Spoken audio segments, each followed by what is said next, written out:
Assalamualaikum warahmatullahi wabarakatuh. Yang saya hormati Bapak Damiri SUD MAG selaku dosen pengampu mata kuliah Pemikiran Modern Islam, dan yang saya banggakan rekan-rekan mahasiswa sekalian.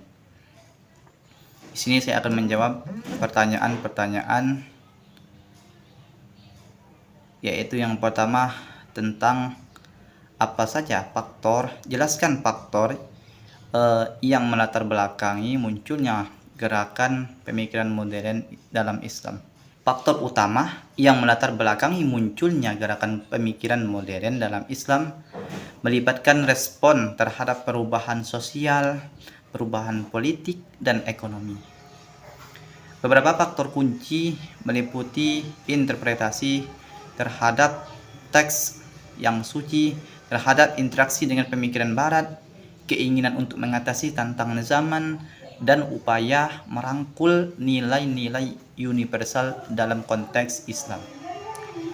Gerakan ini juga mencari cara bagaimana untuk menjembatani antara tradisi Islam dan tuntutan kehidupan modern.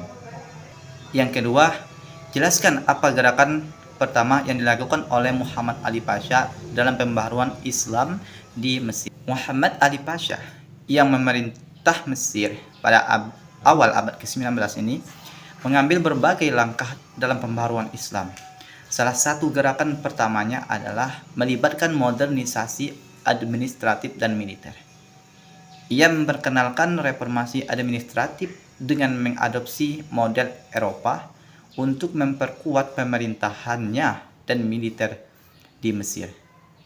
Ini mencakup pendidikan militer dan administratif sipil yang lebih terstruktur, memperkenalkan konsep-konsep baru yang diambil dari praktek Barat, meskipun tujuannya terutama bersifat politik dan ekonomi. Modernisasi ini secara tidak langsung memengaruhi aspek-aspek kehidupan sosial dan budaya, termasuk sistem pendidikan dan pengetahuan Islam. Pertanyaan yang ketiga yaitu menjelaskan apa persamaan dan perbedaan gerakan pembaharuan Islam menurut Muhammad Abduh dan Muhammad Rashid Ridha. Persamaan antara Muhammad Abduh dan Muhammad Rashid Ridha terletak pada tekad dan upaya mereka untuk melakukan pembaharuan dalam pemikiran Islam. Keduanya merupakan tokoh gerakan pembaharuan Islam di akhir abad ke-19 dan awal abad ke-20. Mereka berupaya mengadaptasi ajaran Islam dengan kondisi zaman pada kala itu, menegaskan pentingnya pendekatan rasional dan ilmiah terhadap agama. Namun terhadap perbedaan dalam penekanan dan metode mereka, Muhammad Abduh lebih fokus pada pembaharuan pendidikan dan ijtihad. Ia ingin menyatukan antara pemikiran Islam tradisional dengan ilmu pengetahuan modern. Sementara itu, Muhammad Rashid Ridha lebih menekankan pada penegakan nilai-nilai Islam dan kembali ke sumber Islam, ajaran Islam yang asli, dan dia lebih terlibat dalam bidang jurnalisme dan kritik sosial. Meskipun keduanya memiliki tujuan pembaharuan Islam, pendekatan dan fokus mereka memperlihatkan perbedaan dalam penanganan isu-isu tertentu dalam dunia Islam. Kemudian pertanyaan yang keempat, jelaskan mengapa penting gerakan pembaharuan Islam di Indonesia.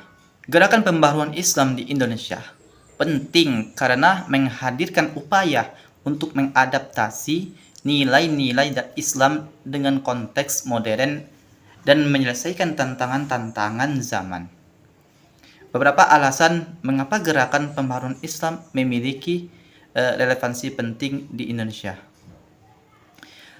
Relevansi dengan kondisi kontemporer. Yang pertama pembaharuan Islam membantu menjawab pertanyaan dan isu-isu yang muncul dalam masyarakat modern.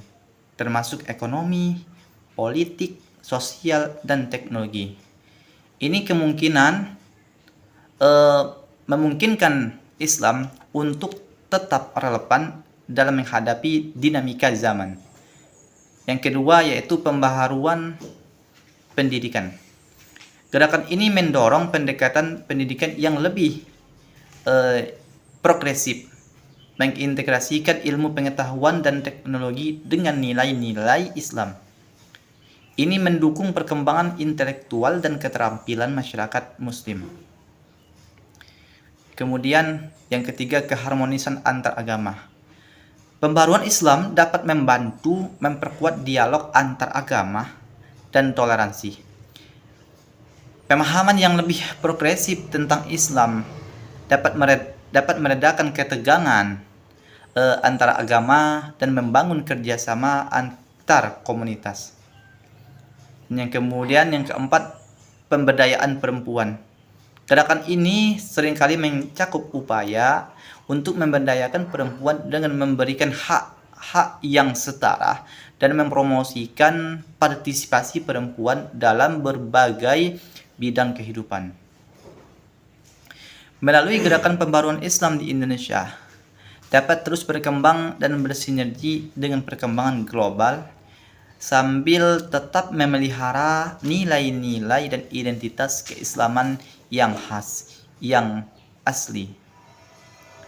Kemudian pertanyaan yang kelima yaitu jelaskan metode pembaharuan Islam di Indonesia menurut Syekh Syurkati, menurut Kiai Haji Ahmad Dahlan, dan menurut Kiai Haji Muhammad Hashim Asy'ari. Menurut Syekh Ahmad Syurkati, Kiai Haji Ahmad Dahlan, dan Kiai Haji Muhammad Hashim Asy'ari, mereka bertiga adalah tokoh-tokoh yang berperan dalam gerakan pembaharuan Islam di Indonesia.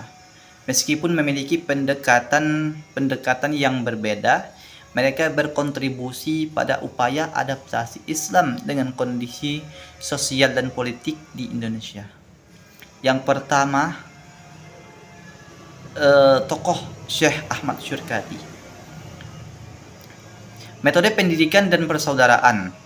Ahmad Syurkati menekankan pentingnya pendidikan Islam yang berbasis pada prinsip-prinsip keadilan dan kebersamaan. Ia juga mengajukan konsep ukhuwah Islamiyah atau persaudaraan Islam untuk memperkuat persatuan umat Muslim. Kemudian tokoh yang kedua, Kiai Haji Ahmad Dahlan. Metodenya yaitu tentang pendekatan pendidikan dan modernisasi. Ahmad Dahlan mendirikan Muhammadiyah dengan fokus pada pendidikan modern dan moral. Dengan melalui Muhammadiyah, ia mempromosikan modernisasi Islam dengan memadukan nilai-nilai agama dengan ilmu, pengetahuan, dan teknologi. Kemudian tokoh yang ketiga, Kiai Haji Muhammad Hashim Asy'ari. Metode pembaharuan Islam menurutnya, ia mendirikan Nahdlatul Ulama sebagai gerakan pembaharuan yang juga menitik beratkan pada pendidikan, tetapi dengan penekanan pada pemeliharaan tradisi keislaman yang sudah ada di Indonesia. NU membawa pesantren sebagai pusat pendidikan Islam. Meskipun memiliki pendekatan yang berbeda, ketiganya memiliki tujuan untuk memodernisasi Islam dan menghadirkan pembaharuan yang sesuai dengan tuntutan zaman.